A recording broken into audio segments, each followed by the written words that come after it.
Hi. Uh, Today I'm in a really good mood. We had a traditional American Thanksgiving dinner yesterday. My wonderful sister-in-law we had a turkey, we had dressing, we had mashed potatoes, we had yams, we had a string bean salad, we had cranberry sauce with pumpkin pumpkin squares for dessert. Wow. Thanksgiving is very, it's my favorite holiday. It's just about getting together and eating and sharing and being thankful. Very similar to Chinese New Year's. It's just about food. Just wonderful. So I ate too much. I'm a little overstuffed, but just full and satisfied and happy. And I came upon something that is really interesting because here in this 200 and I'm going to do the math, 276th half hour Zen with a Smile video. Getting up there. But I've been sharing, and I've been hesitant to call it teachings because, I ran across something yesterday that made me aware of why I was sensitive, why I didn't call it teachings, why I wanted to call it sharings. And today's topic is I know you know. And there's nothing that I've shared. Maybe I've shared a unique view. That's the best I could hope for. And that's really was my goal, to share my individual goal, because we each have our own ways of experiencing. And then, well, the experience is very similar. I think it's kind of universal. But what's unique is that we bring our own personality, our own experiences, our own viewpoints, our own limitations, our own language. We have to couch, we have to capture, we have to encapsulate, we have to express to the best that we can in words that which cannot be spoken. A knowing glance, a smile, a bow, a nod. That's the real transmission of these spiritual sharing, spiritual messages. But in the spirit, I've been wanting to document, and that's what I started out. This YouTube has been a great tool, and thank you, YouTube, providing this beautiful platform that's been so useful to me. And it's my way to reach out from my humble surroundings on the East Coast of Taiwan Island and share and reach out and share with like-minded others. But again, under it all, I know you know. It's universal knowledge. It's available, readily available to each of us that so chooses. We embark on our spiritual journey. And while I was in the process of giving thanks, which Thanksgiving yesterday, just it's a focus, a platform to really give you an opportunity, because it's set around thankfulness. And we all have so much to be thankful for. You know, I look at this year, 2020, not only for everybody, I know you know, but it's been a hard year for me personally, in that physical, I don't want to use the word limitations because I'm not limited, but physical slowing down as a consequence of the aging process, and my reaction, my acceptance of this process has been not easy. At first, as I can't see so well, or I don't hear as well, or I'm a mountain climber, as I have started to have issues about my balance, that going up seems to be no problem, but coming down,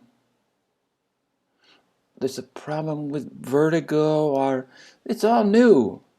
So I'm slower, more than 2 steps slower this year. And it's been pretty obvious.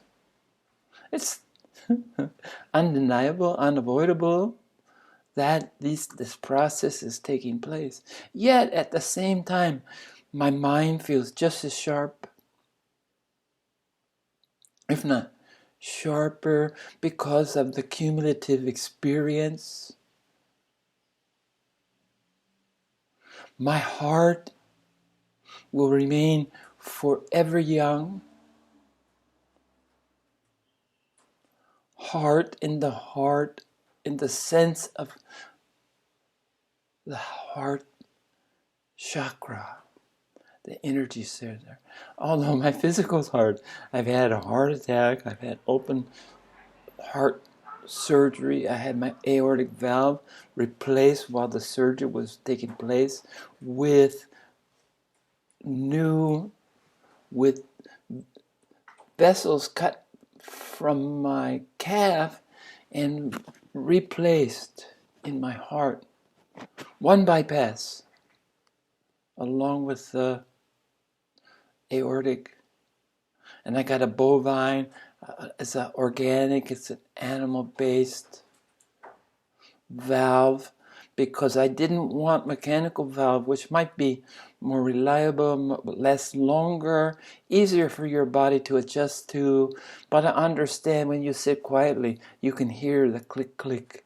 And I spend 2 or 3 hours a day sitting, meditating, and there's enough distractions with the monkey mind to not have a clicking. So that played a big part in selecting the option to have a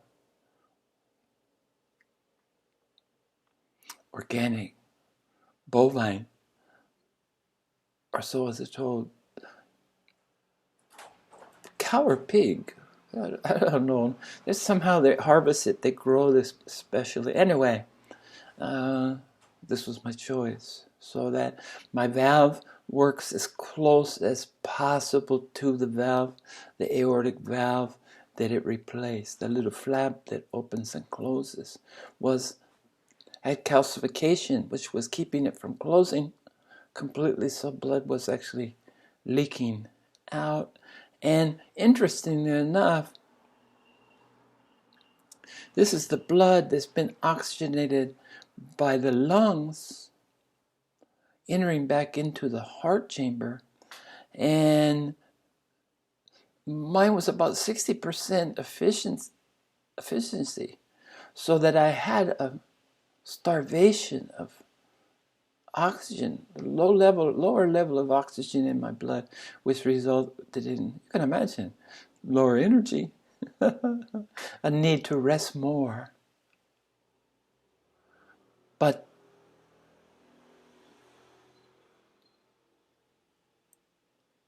I've welcomed, I've embraced aging, and I've accommodated One thing that I've always done well is accommodate the circumstances of my life, be it people, place, things, jobs.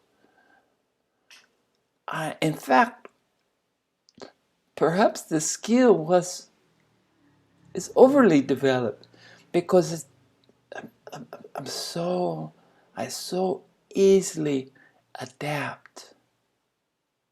And that's allowed me to live and travel, live in Japan, travel the world, live in Taiwan for 23 years because I can adapt. And I realize that, and I understand that a lot of people couldn't even imagine moving thousands away to a culture that is so different from one's own, and the language so different and challenging. Chinese is not easy. Trust me, 23 years and my Chinese speaking ability is almost non-existent. I'm able to listen some, but this adaptation, this ability to speak from the heart, I've never gone without anything since I've been here. If I want it, there's a way to find it and get it. Admittedly, through friendship, with the help of the really amazing people that populate this beautiful island.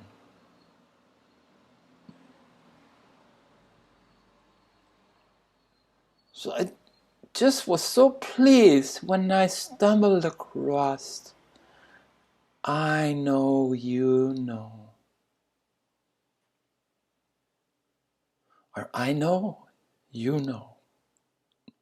It's a Pinyin emphasis that nothing is new under the sun.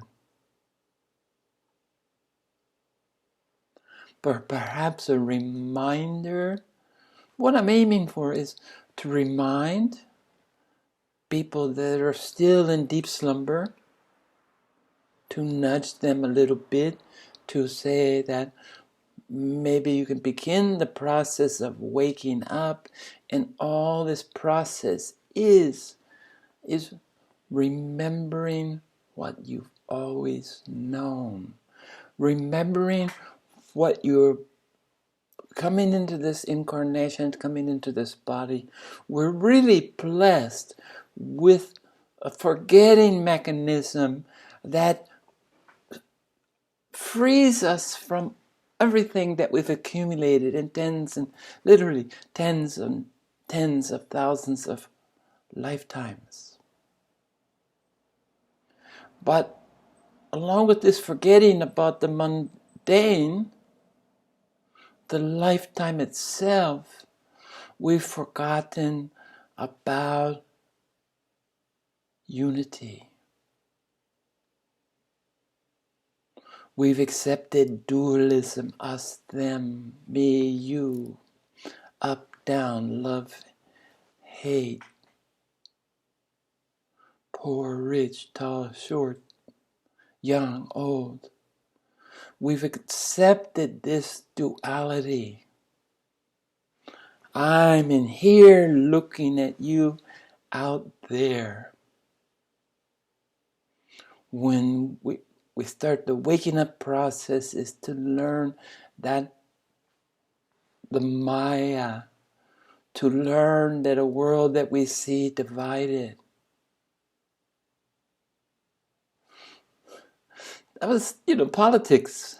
American politics has been nothing but interesting. And we have the right Republicans, we have the left. But without the left hand, there's no right hand. Without left politics, there can't be right politics. Without a mom and a dad, there can't be us. Without you, there can't be me. without trees, ocean, water, sunshine, food, animals, other people. Without all of that, there simply can't be me. So this is a process of realizing, and this is the process that helps you discard, to recognize the ego that you've depended on for your self-definition. And you learn to broaden self, that it becomes inclusive. Myself, yourself, all of ourselves are the same. We're the same. Male, female, Chinese, American, we're the same.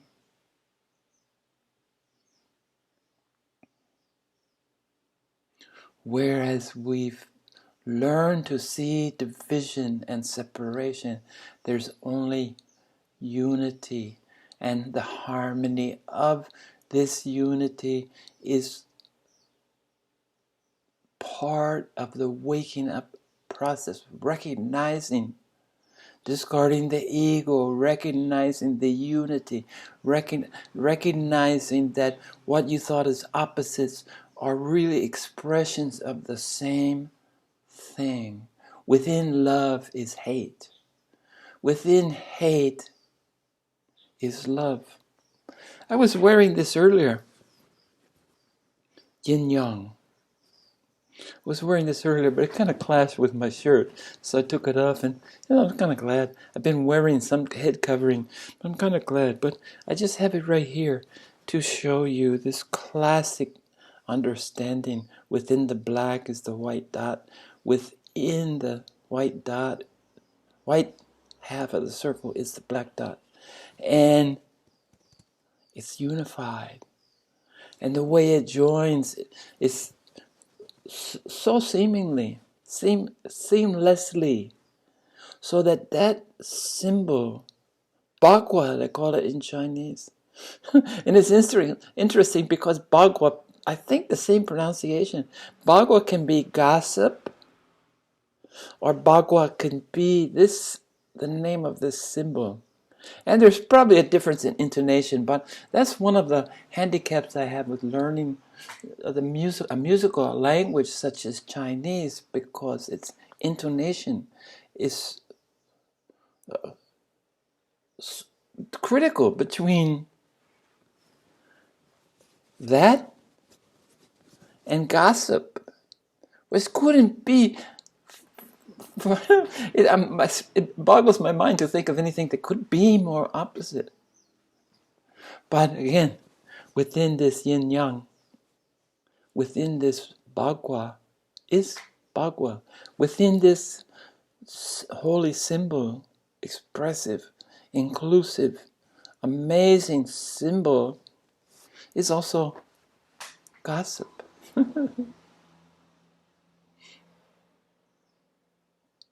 And it's been really interesting because I've been reading Thich Nhat Hanh's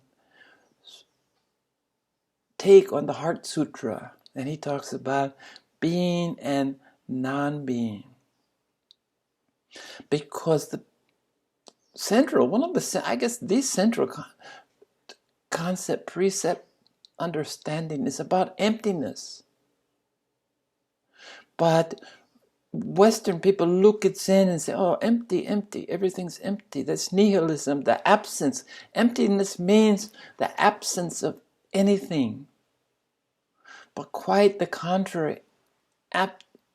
Emptiness is full. Emptiness includes everything. So this process that you go through, waking up to starting to be aware by not taking yourself so seriously, learning to laugh at yourself, watching yourself, studying yourself, and then start to question, what is myself? And if it's defined by the five senses and your egoic structure, you know that that's where your work lies. So to see the falsity, to see the Maya, to see the illusion of ego and everything that it's structured your worldview. It's structured who you believe you are. You believe you are this body. You believe you're what people tell you what you are. You're defined by what people mirror, people's expectations, personal expectations. We're all confused about what this is as we learn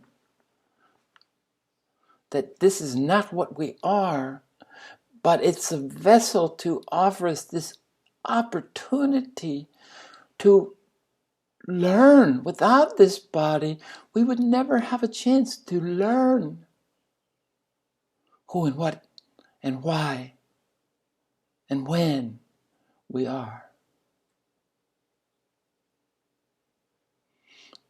And again, I know you know.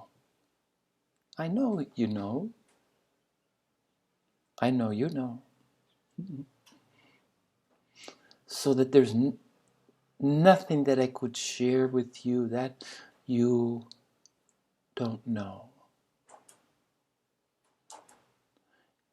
Except I'll share from my Zen monk, this old man that said, who is me, my, me, mine, my, me, mine, my, me, my, mine, me, my, mine, I like that, me, my, mine. And the only answer is, don't know, no pronoun. It's not, I don't know. And so I say, I know, you know. But it's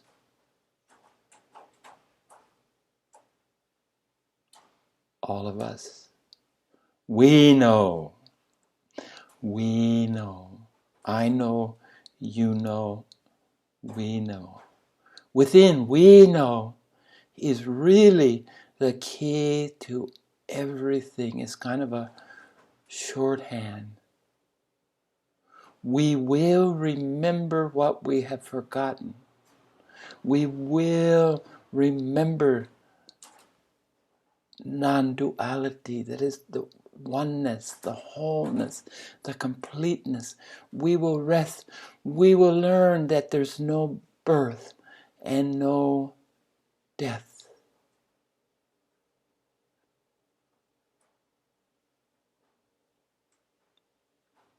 That Snichan was having this beautiful story about sunflowers. There's a part of France that is famous for sunflowers, and tourists go there to see the sunflowers. And they said certain times of the year, they look around and say, "Oh, I don't see any sunflowers. Why is this famous? There's no sunflowers." And the people who live in the village who grow, those of you that are blessed to grow. I love growing. I've got some plants and I'd love to just grow more. But the people, the inhabitants of the village said, the sunflowers are here. You just can't see them. From the seed, from the cultivation, from the effort, from the preparing the medium, preparing the soil, planting the seed. The seed was a sunflower. Within that seed is a sunflower. Planted in the ground, it's under the ground. It's still a sunflower. But we only say, we see the sunflower. Oh, there's the sunflowers. No. The villagers will tell you the sunflowers were always there. Life was always there. Life will always be here. Whether or not we see it, whether or not we're able, or we care to, or we try to, or we train to see it. It's better to feel it, to understand it, that there is no non-being or being. Both are equally so and equally not so. And, Zen has this reputation of being a puzzle, but it's a puzzle, the koan, in my particular tradition of Ren that I studied for 30, of Zen, Renzai Zen, utilizes the koan. And the koan is kind of a puzzle to elasticize your mind, to expand your mind so that you can even begin to entertain the concept that opposites are truly not opposites. They're part and parcel of the same thing. You have to massage. You see these wrinkles here? This is from the conundrum, from the pondering. You have to massage, you have to elasticize, you have to expand your mind to be able to recognize, to reconcile this puzzle that all Zen koans are aimed at. This is the puzzle. How do we expand our understanding so it's inclusive instead of exclusive, until it's unified instead of separated? How do we do that? And it's funny, when it gets to the time, I didn't do that. It did me. And I've shared before, and I'll share again because it's beautiful, the cosmic laugh. The moment that I was able to sit there without imploding or exploding my brain, when I truly understood what non-duality meant, that love is hate and hate is love, and being is non-being and non-being is being. Life is death and death is life. Free will and destiny.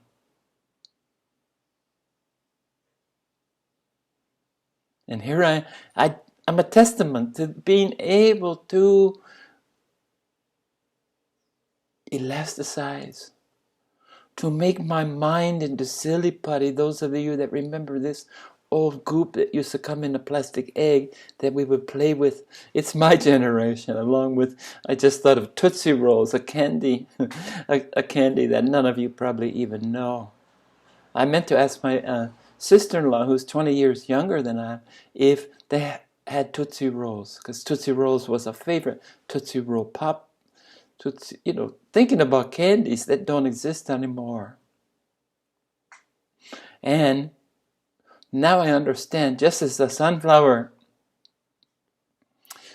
doesn't appear to exist to those visitors that come and see nothing before the sunflower has penetrated, before the plant has penetrated the top layer of soil, Tootsie Rolls still exist. The ingredient, everything that was in a Tootsie Roll certainly exists. And that's just how it's put together. And again, Tootsie Roll, what is a Tootsie Roll? I'd be hard-pressed to find someone other than my brother right now that I could talk to in my circle that would know what a Tootsie Roll, immediately know what a Tootsie Roll was. But all I'm saying is that everything that has been is. Everything that will be is. And I know, you know. So on the path, the journey, when you first start to have your inklings of awareness, when you first awaken, maybe one eye pops open, maybe two, maybe you don't move when you wake up from dreaming, Do you move right away? Are you slow? I'm slow because I want to give time. I know that part of me, my light body has been, I want to have time for it to settle back into the limitations of my physical body. So I wake up slowly. And my waking up process in this lifetime didn't occur till I was 65, so I really wake up slowly. Even though at birth I knew that my sole purpose was to discover, to reunite, to experience who and what we are. I knew. And I've been pretty single-mindedly pursuing that all these years. But I'm a slow study, apparently. But I did reach this plateau where I could rest and mature in my permanent abiding awakening so that I could embark on what I'm embarking now. I'm in the process. You can see my new Facebook page, Hai Yang Zendo. Hai, H-A-I, one word, Y-O-U-N-G. Zendo is a dojo, it's a meditation. The Hall of Serenity, I'm calling mine. And I'm in the process of converting my covered garage to my first space that I can provide for outsiders to come and sit with me and meditate with me and share and learn from each other, but to provide a safe haven, a safe harbor, a place that more and more people are interested in meditation. So I got all of this from a message in my meditation saying that when the teacher is ready, the students will appear. And this was a new play, a new take on the old adage about people always asking about where's my teacher, and that old response was always, when the student is ready, the teacher will appear. Now I'm experiencing, my teacher didn't appear till I was 60, okay? My teacher didn't appear until I'd given up on ever having a teacher. I wasn't looking for a teacher. At 60, I thought I didn't need a teacher. Basically, because I hadn't found one. So this teacher is ready. And the students will come. 1, 3, 5, 11. They're all welcome.